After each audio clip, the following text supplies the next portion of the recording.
Había una vez, en una estación espacial, un Kia que está al re pedo que descubre un asteroide que va a chocar con la Tierra, a menos que alguien lo detenga. Por eso hoy, en este nuevo tributo a Te lo resumo así nomás, The Dig.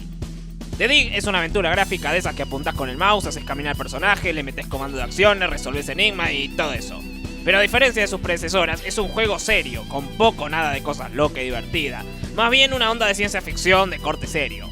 A lo mejor todo esto te chupa un huevo, pero es importantísimo que lo sepas. Porque además de ser una obra maestra poco reconocida de los videojuegos, tuvo un desarrollo larguísimo, cuya historia es tan o más interesante que la trama misma del juego. Escuchá, era el año 1989 y Steven Spielberg tenía una idea limadísima para uno de sus cuentos asombrosos, que era como una mezcolanza de dos películas pero en el espacio. Pero no la podía filmar porque costaba un huevo. Y entonces dijo, ya fue, ¿para qué tenemos la división de videojuegos? Y le regaló la idea a los muchachos de LucasArts para que hicieran con ella lo que quisieran. Entonces, Noah Falstein dirigió el primer proyecto, pero no prosperó. En el año 93, el Brian Moriarty, que venía de dirigir el juego más fumado de la compañía, dijo, sí, mando todo al carajo, tiro esta porquería y empiezo de cero. Y se inventó toda otra historia sobre 4 astronautas que se metían en un asteroide, terminan en el otro lado de la galaxia, reviven alienígenas, mueren, se reviven a sí mismos, electrocutan bichos, todo re heavy y súper sangriento. Uy, no lo puedo creer. En serio, una locura.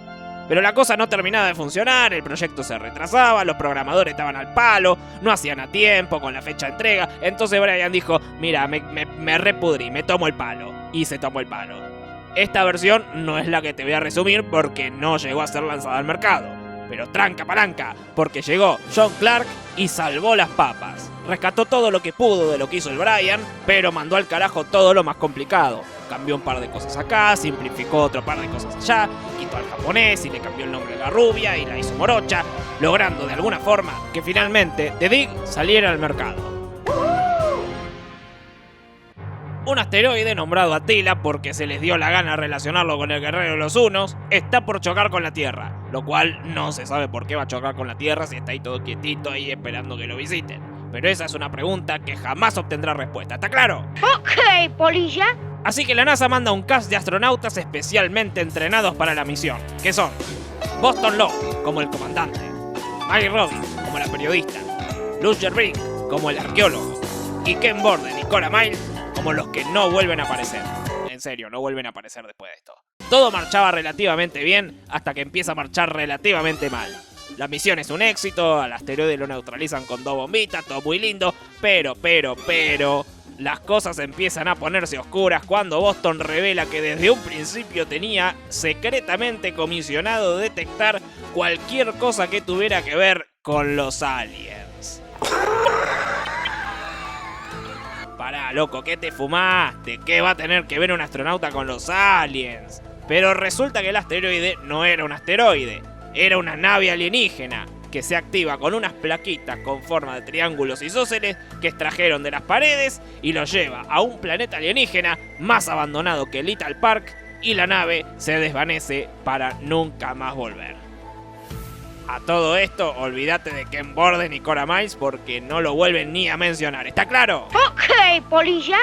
Completamente abandonados a su suerte, los 3 Kias empiezan a investigar el lugar y recogen elementos esenciales para avanzar que no vale la pena detallar, pero que serán más importantes más tarde. Y entonces... ¡Ay, mierda! Un fantasma. Un fantasma, marico. Un fantasma. Este fantasma les dice que hay algo ahí abajo, así que Boston empieza a cavar y se da cuenta de que la tierra está hueca y toda húmeda, pero a Brink se le suben los humos y le dice, para flaco, ¿qué te pensás, que yo vine de un repollo? Yo sé manejar la pala porque yo soy arqueólogo. Y Boston le dice, sí, haz lo que quiera, pero si te rompe la columna después no me chilles, ¿está claro? ¡Dale, boludo!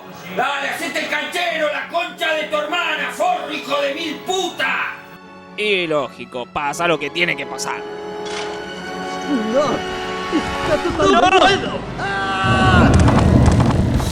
Se abre la tierra, se cae entre los escombros, se hace moco contra el piso y muere. ¡Jodete, hijo de mil puta! Adiós, Brink, que la fuerza te acompañe. No es cierto, yo sé que no es cierto. Entonces Maggie se da cuenta de cómo está de heavy la cosa y le dice a Boston, se repudrió todo. Vos hacés la tuya, yo hago la mía y se terminó. Y Boston le contesta, ¿pero qué te pasa, salame? ¿Cómo me vas a dejar así tirado y librado a la suerte en un lugar donde das un paso en falso y te matás? Y Maggie le replica, escuchame flaco, la cosa va a andar mejor si cada uno investiga por su lado. Vos haciendo lo que sabes hacer y yo haciendo lo que sé hacer. No seas inmaduro y supéralo de una vez. Y dicho esto, se va sin dejar huella. Y una vez que deja la pantalla, por dónde se fue ahora es todo un misterio. Los misterios insondables del universo. Entonces Boston se queda solo y averigua cómo abrir unas puertas que lo van llevando por distintos lugares de la isla alienígena, que son como estaciones de subte que hay que inaugurar. En el camino obtienen más elementos imprescindibles para avanzar con la trama, como esta tablilla de los picapiedra que nadie sabe para qué carajo es, y estos cristales verdes raros. Entonces se encuentra con Maggie, que encontró toda una base de datos en idioma alienígena y se propone aprenderse el idioma. Ah, porque no te conté, Maggie es políglota. Lo que no sabemos es cómo carajo hizo para llegar hasta ahí sin usar los transportes. Presumiblemente la única manera de llegar hasta ahí, porque las puertas están herméticamente cerradas. Boston tiene que abrirlas con la clave correspondiente, y si hay otro camino, no lo vimos. Pero esa es otra pregunta que jamás obtendrá respuesta, ¿está claro? Ok, polilla. Los cristalitos verdes resulta que sirven para revivir a los muertos. Así que Boston los prueba con el cadáver muerto del difunto que ya falleció y ¡pum! Brink ya no está muerto. Y todo marcha relativamente bien hasta que empieza a marchar relativamente mal. Porque esos cristales son adictivos y te cambian la personalidad. ¡Está hablando del faso! Porque cuando se los encuentra metidos en una sala que solo se puede abrir de a dos, se pone re loco y en un abrir y cerrar de ojos, en lo mejor de la investigación, se toma el palo. Te digo, ni me sorprendes. De la falopa, de la falopa. A lo mejor es mi desodorante. Y Boston, una vez más, se queda Solari. Y sigue investigando y recogiendo elementos imprescindibles para avanzar, pero que no vale la pena detallar.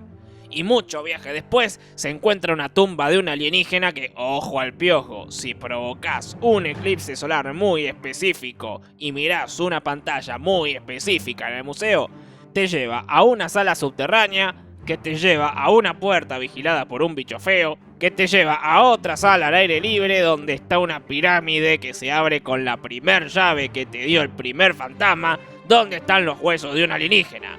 La verdad, una masa el sistema de seguridad. Al lado de esto, Pentágono me parece un poroto. Buah, después de hacer la gran Indiana Jones con el bicho feo y abrirse camino por ahí, Boston piensa, me parece que debería revivir este alienígena que no tengo ni la más pálida idea de quién es y que al menor descuido me puede matar de un zarpazo. Sí, eso haré. Y lo revive, pero no le entiende un joraca. Eso sí, sale completamente ileso.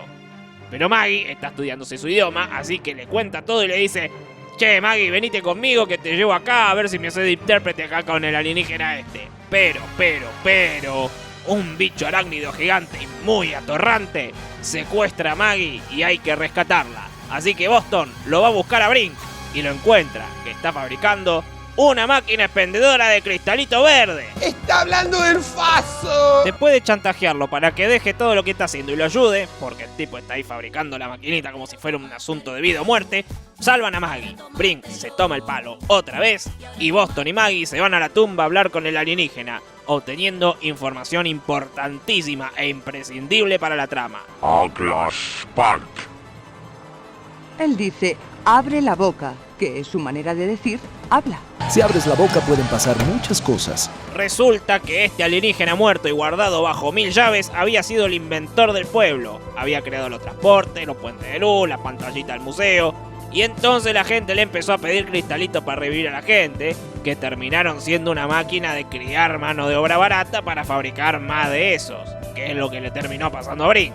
Y también le exigieron irse de viaje a otra dimensión. Y para eso construyó una maquinola capaz de abrir un agujero en el centro de unión de todos los puentes de luz, que se llama el Ojo por razones que no vale la pena detallar, pero se quedaron ahí encerrados y no pueden volver por sí solos. Es horrible. Utterly horrible. And fascinating. La macana que esta maquinola es re jodida y puede matar de una fatality al que esté manejando.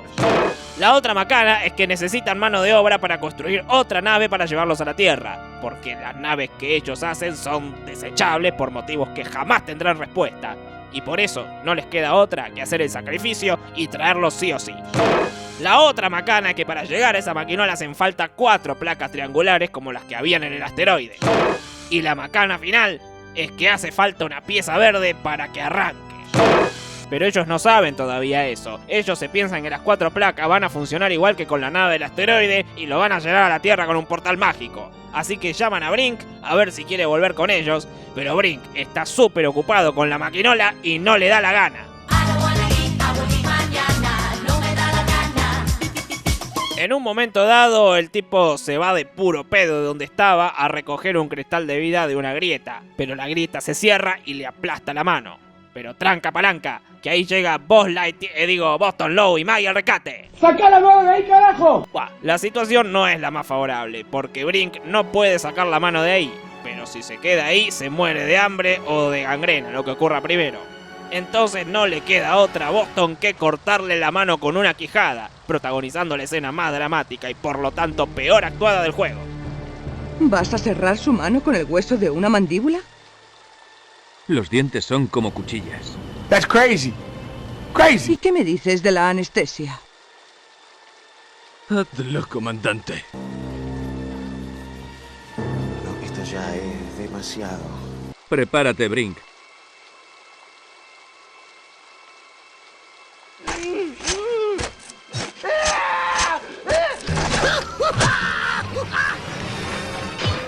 Uy, no lo puedo creer. Brink sorprendentemente sobrevive gracias a los cristales verdes, pero Boston aprovecha y le dice: escúchame, venite para acá con nosotros a ver si con esto volvemos a casa. Y Brink le contesta: pará, flaco, ¿y vos cómo sabés que la cosa esta nos va a llevar para la Tierra? Y Maggie le dice: y bueno, flaco, tenemos que averiguar. Y Brink, que está ya re manija y re hinchado de las pelotas, le suelta: esa puerta no me llega a llevar a casa y ustedes me dejan de romper las pelotas, ¿me entendés? Como era de esperarse, la puerta no es un portal mágico. Y Brink, que no tiene un carajo de paciencia, se recalienta y se toma otra vez el palo con la maquinita. La macana es que la pieza verde del arranque está escondida por ahí y el inventor no les quiere decir dónde está. Pero tranca palanca, que después de tirarle un poquito de la lengua, les da un mapa con la ubicación de la pieza. La macana es que la maquinola también necesita 2 cristales de vida para arrancar. Pero por suerte a Boston le quedan 2. Pero viene Brink y se los afana para la máquina. Pero por suerte hay toda una reserva de cristales. Pero resulta que Brink se los pungueó todo. Y como si estuviera la tierra pa' bollos, resulta que la pieza verde del arranque de la máquina del ojo es la misma que necesita la maquinola de los cristalitos de Brink para arrancar. Entonces hacen un trueque, pero la maquinola solo larga 2 cristalitos.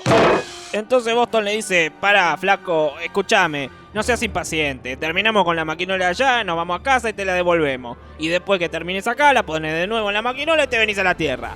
Pero Brink está re manija y se agarra a piña con Boston en una super batalla, super final y ultra violenta. 1, 2, ultra violento. 1, 2, ultra violento. ¿Y ahora qué pasa? ¡Hey! ¡Mecánico!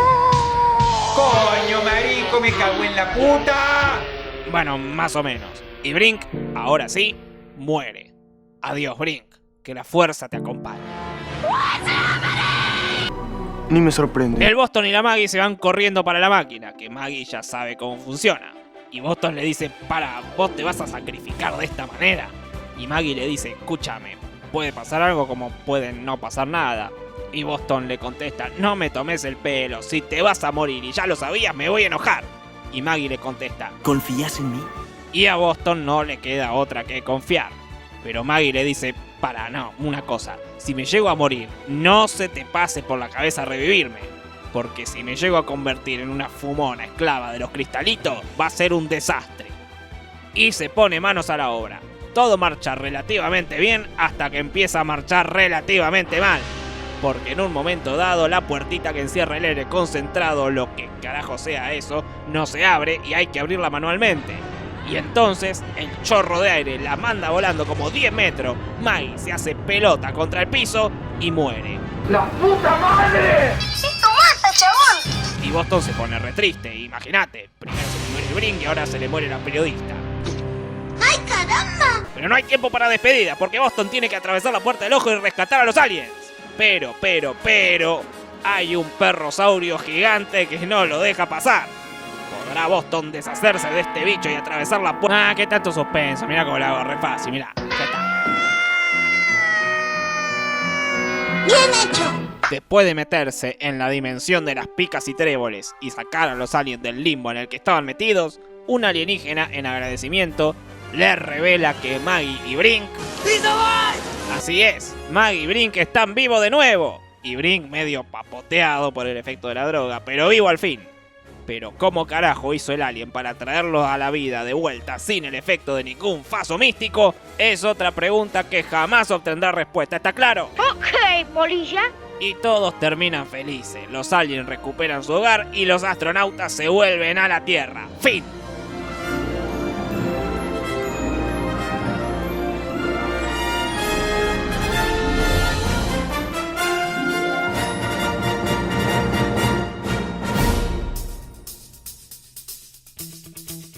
¿Por qué Cora y Boston se tiraban onda? ¿Eran amigos o se gustaban entre ellos? ¿Maggie estará secretamente enamorada de Boston? ¿Por qué el alienígena inventor es el único que no queda todo papoteado cuando lo reviví con los cristales de vida? No entiendo. ¿Qué eran esas naves estrelladas? ¿Quién las tripulaba y para qué servían? El bicho que se quería chapar a Maggie fue fabricado y el inventor dice que está lleno de esos. Entonces, ¿por qué carajo no apareció otro? ¿Y quién carajo lo fabricaba y para qué? Y bueno, esto fue de Dick resumido así nomás. Si el video te gustó, dale una me gusteada, pegale una suscribida al canal de Te lo resumo, comentalo, compartilo, tuitealo, retuitealo, instagramealo, sacate una foto con la mano apretada en una grieta y después de hacer todo esto, Go tell your friends. ¡hasta la próxima! Besitos, chao, chao. Buenas noches. Lo he pasado bomba.